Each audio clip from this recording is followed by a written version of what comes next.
رسول اللہ صلی اللہ علیہ وآلہ وسلم نے یہ اعلان کیا کہ اللہ سبحانہ و تعالیٰ نے آپ کو نبوت کے لیے چنا ہے اور آپ اللہ کے آخری نبی ہیں، تو ابو جہل کو سمجھ نہ آیا کہ اب وہ کس طرح سے مقابلہ کرے۔ خود سوچو امیہ، اب اس میدان میں کس طرح مقابلہ کیا جائے۔ اللہ کی قسم میں کبھی اس بات کو نہ مانوں گا اور نہ کسی کو ماننے دوں گا کہ آپ اللہ کے نبی ہیں۔ فکر مت کرو، ہاشم قبیلہ کبھی تمہارے قبیلے سے اونچا نہ ہو سکے گا۔ جب آپ سیرت النبی کا مطالعہ کریں گے، اسے اور گہرائی میں جا کر اسٹڈی کریں گے، تب آپ کو محسوس ہوگا کہ یہ جو نفرت کی آگ تھی، یہ صرف قبیلوں کے سردار کے اندر نہیں جل رہی تھی، بلکہ مکہ کے ہر گھر میں آپ صلی اللہ علیہ وآلہ وسلم کو کوسا جا رہا تھا۔ مکہ کے جوان لوگ اسلام قبول کر رہے تھے اور ان کے سوالوں کے آگے ماں باپ لاجواب تھے۔ اب تو حد ہو گئی ہے، فہیرہ کا لڑکا بھی باپ دادا کے دین سے پھر گیا ہے۔ سنا ہے ام ایمن اور اسما بھی ایمان لے آئی ہیں۔ صحیح سنا ہے آپ نے۔ اللہ کی قسم اس نے اپنے باپ کے سامنے منات کو پھینک دیا۔ کیا سچ میں؟ شروع سے بتاؤ، ہوا کیا؟ ہوتا کیا اس نے کہا۔ اچھا تو آپ چاہتے ہیں کہ میں اس کی عبادت کروں؟ بالکل، یہ اللہ کی بیٹی منات ہے، یہ تمہاری حفاظت کرے گی۔ بیٹے، یہی سچا دین ہے جو ہمارے باپ دادا نے ہمیں سکھایا ہے۔ یہ لیجئے آپ کا خدا۔ اے نادان کہیں کے، یہ کیا کر رہا ہے؟ یا اللہ، یہ تو خود کی حفاظت نہ کر سکی، میری کیا حفاظت کرے گی؟ مکہ کا یہ وہ دور تھا جب صرف مٹھی بھر لوگ رسول اللہ کے ساتھ کندھے سے کندھا ملا کر کھڑے ہوئے تھے، ورنہ سارے عربیہ کے اندر یہ بات پھیل چکی تھی کہ اب کسی بھی طرح سے کسی بھی صورت میں آپ صلی اللہ علیہ وآلہ وسلم کو روکا جائے، اور اس کے لیے یہ لوگ کسی بھی حد تک جانے کو تیار تھے۔ بلکہ اب جو غریب پریوار تھے، جو چھوٹے طبقے کے لوگ تھے، ان لوگوں نے نئے نئے پیدرے آزمانا، جادوگروں کے پاس جانا، کمزور مسلمانوں کو تکلیف دینا، انہیں گھروں میں بند کر دینا، اور اس طرح کی ہر ممکن کوشش کی جا رہی تھی کہ کسی طرح نبی پاک سخت بیمار پڑ جائیں، دیوانے ہو جائیں، یا پھر اس دنیا سے رخصت ہو جائیں، تاکہ کم سے کم یہ ایک اللہ کی عبادت کا پیغام یہیں پر تھم سکے، رک سکے۔ یا محمد، آپ ایسا کیوں کر رہے ہیں؟ آپ نے کبھی ایسی باتیں نہیں کی، اور اب اچانک؟ ہمیں آپ سے کوئی بیر نہیں، ہمیں پریشانی ہے آپ کے کلام سے۔ ہمارے بچے اپنے باپ دادا کا دین چھوڑ رہے ہیں، بند کیجئے یہ سب، بند کیجئے، بند کیجئے، بند کیجئے۔ ہاں بالکل، بند کیجئے یہ سب۔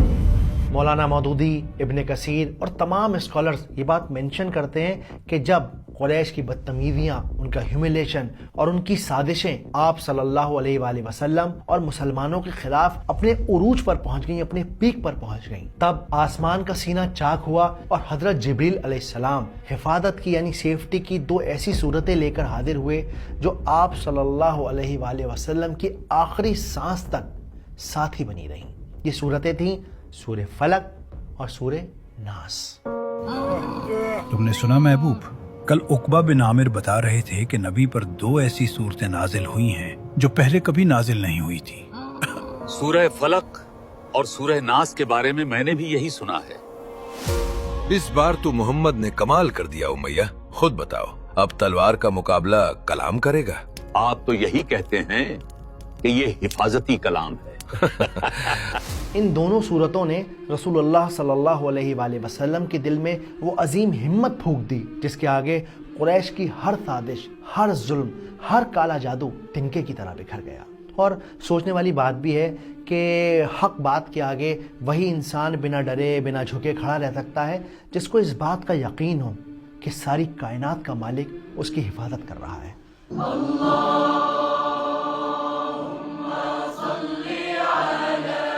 ان دونوں صورتوں کے حوالے سے ہمیں ایک حدیث بھی ملتی ہے جس سے ہمیں پتہ چلتا ہے کہ آپ صلی اللہ علیہ وآلہ وسلم ہر رات سونے سے پہلے سورہ اخلاص، سورہ فلق اور سورہ ناس پڑھ کر اپنے اوپر دم کیا کرتے۔ حالانکہ علماؤں کے بیچ یہ تھوڑا کشمکش کا معاملہ ہے کہ یہ دم کرنے کا سلسلہ کب شروع ہوا؟ کیا یہ مکہ کی ان راتوں سے شروع ہوا جب قریش نے آپ صلی اللہ علیہ وآلہ وسلم کے خلاف سازشیں کرنا شروع کر دیا، یا پھر یہ اس وقت شروع ہوا جب آپ مدینہ ہجرت کر چکے تھے اور لبید بن الاسم کے منحوس جادو نے آپ صلی اللہ علیہ وآلہ وسلم کو تکلیف میں مبتلا کر دیا تھا، اور اس لمحے جبریل علیہ السلام نے آپ کو یہی دو صورتیں پڑھنے کا حکم دیا؟ آپ ان دونوں صورتوں کی ایک ایک آیت پڑھتے چلے جاتے اور کالے جادو کی ایک ایک گانٹ کو کھولتے چلے جاتے۔